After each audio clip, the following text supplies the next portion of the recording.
Ladies and gentlemen, Michael Palmisano here, and today, yet again, I invite you to get out of tabland and learn why your favorite solos sound great.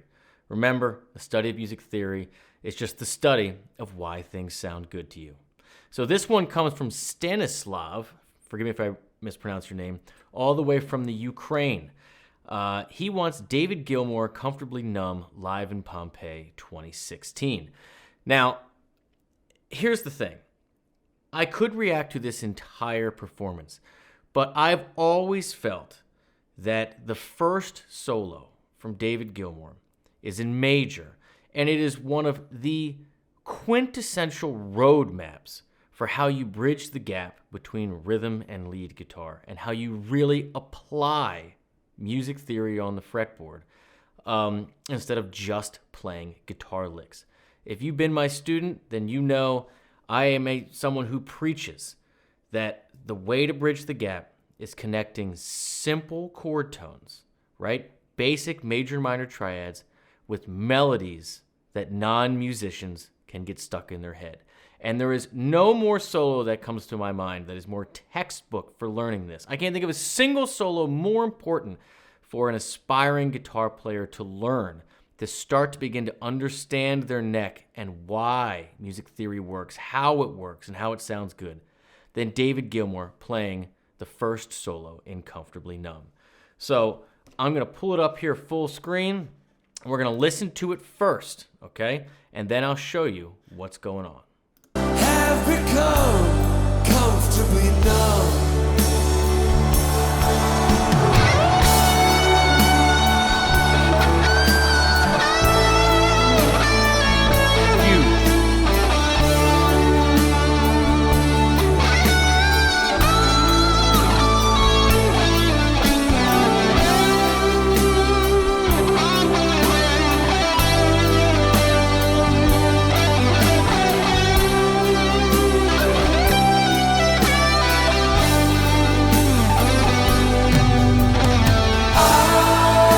Just so killer. Now, I'm not going to get in the weeds about his technique, about the slides, about the thing that makes him him, okay? About how he uses the bar to get into notes. What I'm going to show you are the notes he's shooting for, right? The target notes, why he's targeting them, and why that works. So, your basic harmonic structure that you're soloing over is the same as the verse. D major, A major, right? D major to A major, right? Now, it does a change here. It goes, walks up to C major. Now, we know we've left key here because in the key of A major, your major third, remember your third creates chord function more than any other note. We're always third hunting, right? Is C sharp. So now when we go to a C major chord, we're playing a C natural. Biggest thing to pay attention to, are we C'ing or are we C sharping? So we clearly changed key, G, walks back up, C, to a G again, and then D major, then walk up, C, G, D. So we're clearly modulating between the key of D major, which would have a D major, A major, and G major in the chords, and the key of G major, which would have G, C, and D in there. So the outlier is whether in A we have a C sharp to make it A major, or C natural. That's the vibe. So let's go back and I will talk you through it. So the whole point we're trying to do here is we're trying to navigate a key change, focusing on a simple change. Are we C'ing or are we C sharping here? So let's go to the beginning.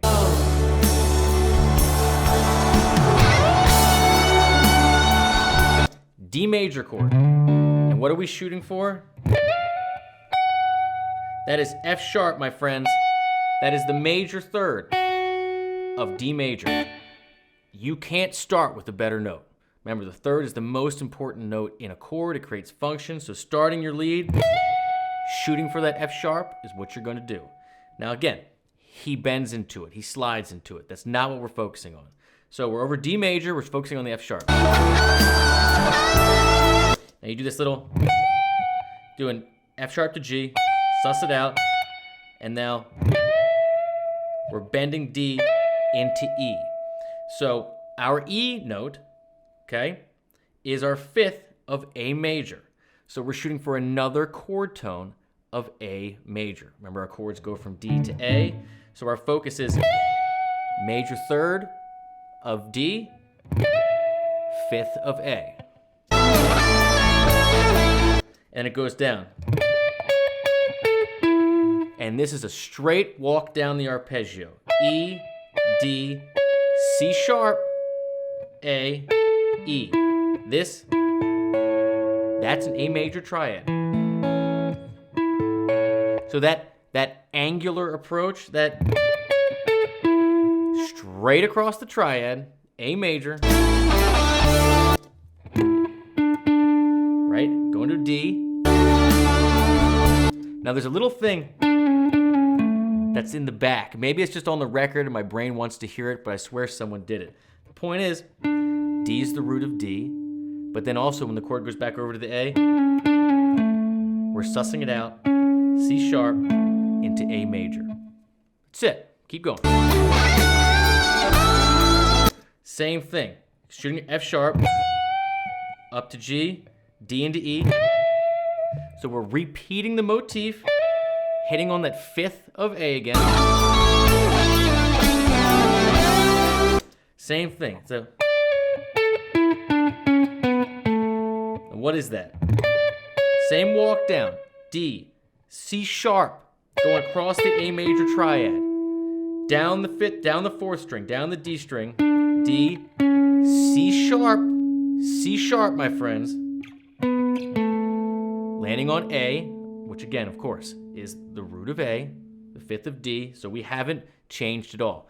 Now, our first little encounter with that walking into C takes place. Now, what does David do?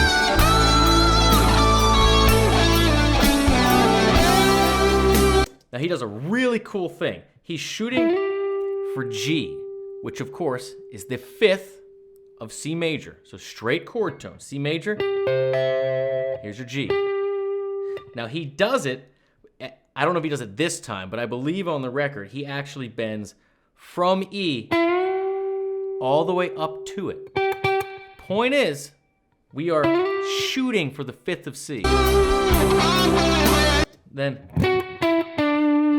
now I know a lot of you are gonna say this is not note for note correct. We're shooting for target notes, and again, he slides, he uses the bar, but the point is we're walking straight down to our D note, again, straight down the D major scale. But again, we're on G and C right now, so I would be remiss without pointing out that in G, this is 1, major 7, 6, 5th. So we're firmly in the key of G here. We haven't approached a C, which is the note that would change, right? So that's the only thing we're paying attention. It's the only thing we're waiting for. Like, where is this difference going to come in? Then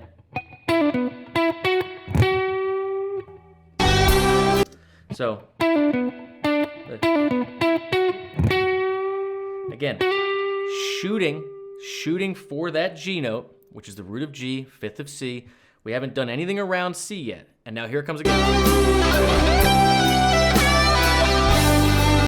Right here. Shooting G, F sharp, E. We're modulating back now. We're still firmly in the key of G. So G, F sharp, E, root, flat 7, 6, 5. Skip over the C's. Skip over the C's, okay? We're thinking pentatonic here. And then go straight across the G major triad. There it is. That is a G major triad. B's your third, G's your root, D's your fifth. Check it out again. And he does the cool little bar thing. That is a G major run. But notice, we did not touch on the notes that could fool us up. C and C sharp, we completely omitted those. We added this little flavor of the major seventh of the F sharp, right? One across G, and then right there. That right there, C. There it is. We've been waiting for it the whole time. How's he gonna tie it back in with this lift? C to B.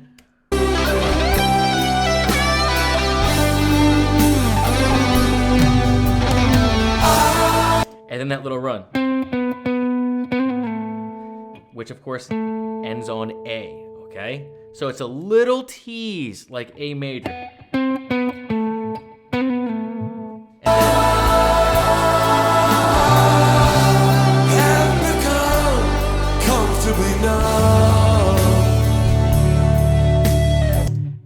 And that's why it works. It's a commitment to following a simple melodic framework where you have the same motifs that are reintroduced and changed a little bit. You're following the arpeggios, the basic triads. The arpeggio is just the notes in a chord in scale form. Just so if your notes are C, E, and G, you play C, E, and G. Following the triads across, connecting them with simple, singable melodies that non-musicians can get stuck in their head. And when you encounter the outlier, okay, this is a personal choice you make. Do you always hit the C? Do you always hit the C sharp? Do you always nail it? Or do you just save it till the very end? That little bit of color at the very end to bring it around, to then push into the chorus,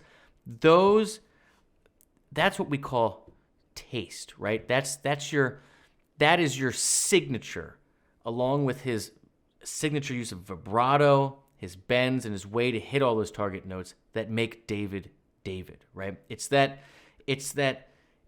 balance between key-centered soloing and chord-tone soloing. That balance between melodic, like singing, playing things that people can sing, and riffing, like licks, just guitar-centric things.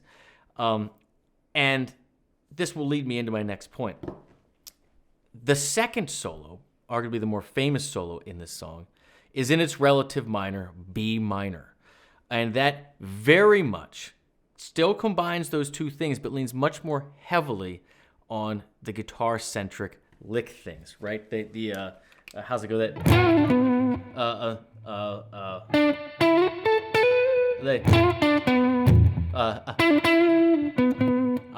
How does it go? I don't even remember. That.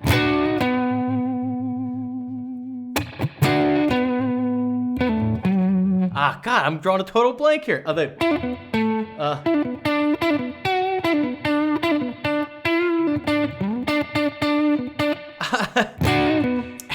Well, you know what? I'm not even going to edit this out because these things are real. These are live. If you would like to see me break down the second one, let me know in the comments. I can't believe I just had a brain fart like that. You know what? We do it live or we don't do it. Point is, get beyond the tabs.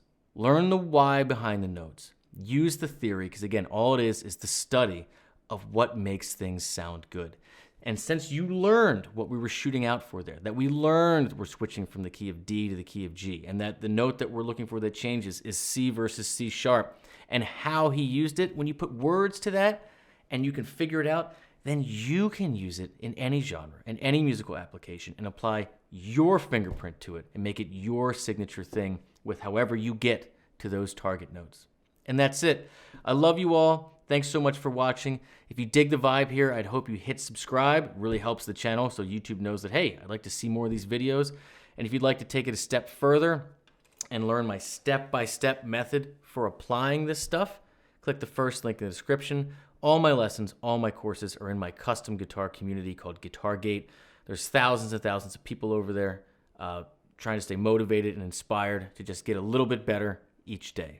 That's my little plug. Take care. And again, if you remember nothing else, keep the thing out of the case, leave it on your couch, leave it on your bed, and just keep it in your hands. Cheers.